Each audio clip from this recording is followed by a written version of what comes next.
Kailangan mong intindihin at unawain ang anak ko. Mahalin mo siya. Pagsilbihan mo. Gawin mo ang lahat para bumalik ang respeto at pagmamahal sa'yo ni Tari. Pagmamahal sa isang kaibigan. Sa isang asawa. Yun ang dapat mangyari. Kaya gawin mo ang lahat para mahalin ka ng anak ko. Kung kailangan kong magpakumbaba, magsilbi, gagawin ko ho yun para kay Tari. Para mapatawan mo niya ako. Para mahalin na rin niya ako.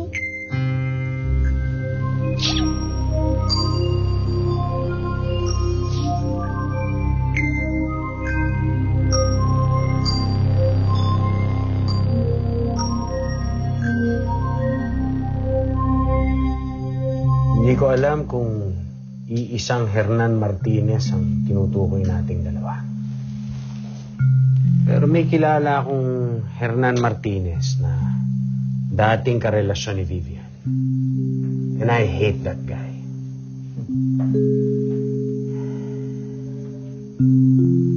Well, I have a photo of the guy taken some months ago sa isang business conference namin.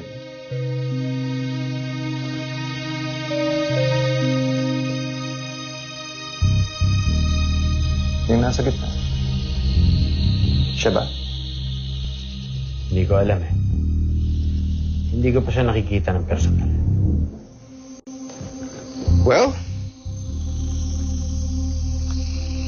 siguraduhin mo. You can keep the picture. Besides, I'm sure kakailanganin mo yan to accomplish your work for me.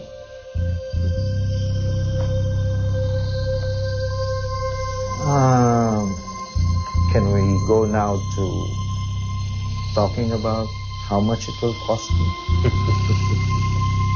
Most important part.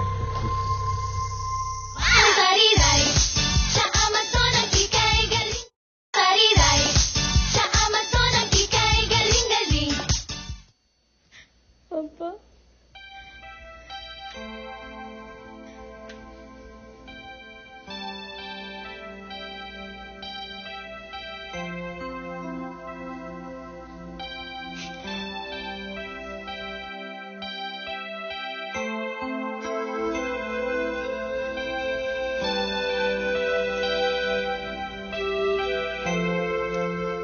Papa, ano gawa mo?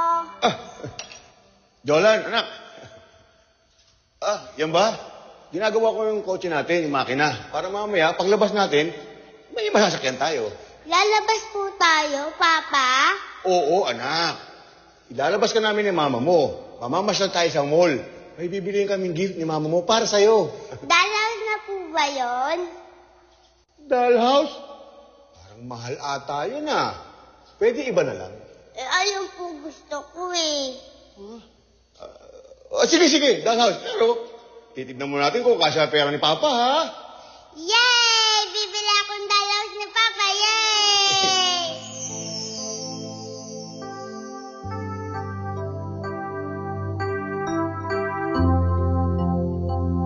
Yan, order tayo niyan. Yay! Kakain po tayo sa labas. Kakain ka marami, ha? Opo. Ayan, very good ang baby ko, ha? Galing na anak ko. Matako ka ba? Oo, galing na. Gusto mo yun? Opo. Sige, mamaya, ha? Ayusin mo lang muna. Yan, di ba? Tao po. Atty. Belus, tao po. Yes. Ano yun? May nagpapabigay ho sa inyo.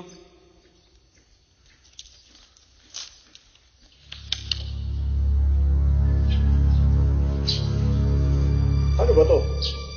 Condolence card, attorney. Mula sa taong pinakulong mo. What?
dahil sa ginawa niya sa inyo.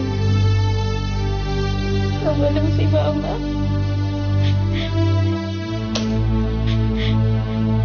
Kaya nasira yung buhay namin. Kaya naging ulila ako.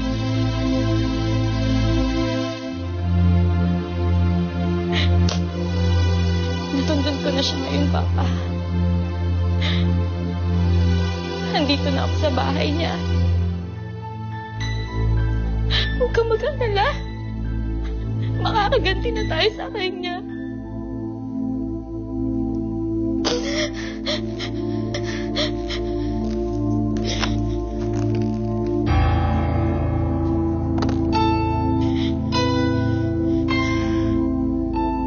Maganda ang sinabi mo kay Jopay kanina.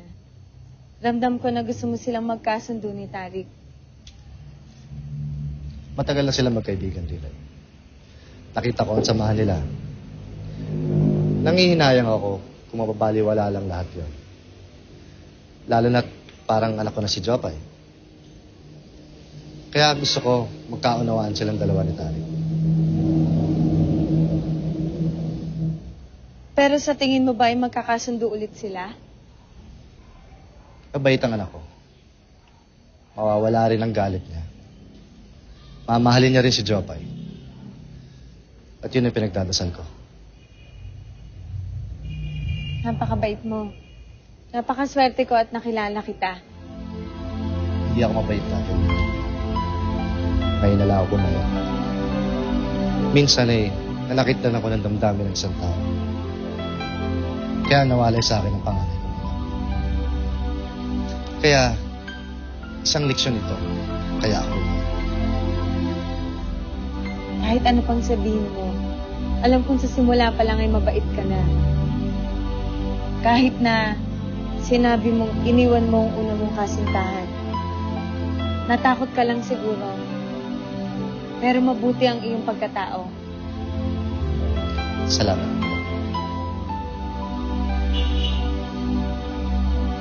Pero kung nakita ko lang sana ang pangalan. At kung babae man siya, sana ikaw na lang siya. Dahil napakabait mo sa akin at naiintindihan mo ako. Kung may ama man ako, sana katulad mo rin siya.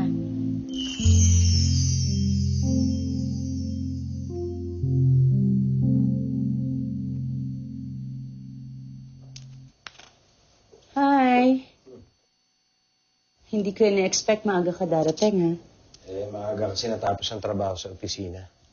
Tsaka meron sana akong gustong ipakita sa'yo. What's that?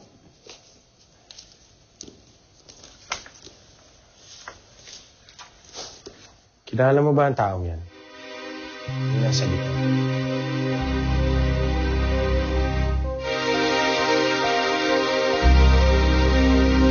Bakit ka may picture niya niya?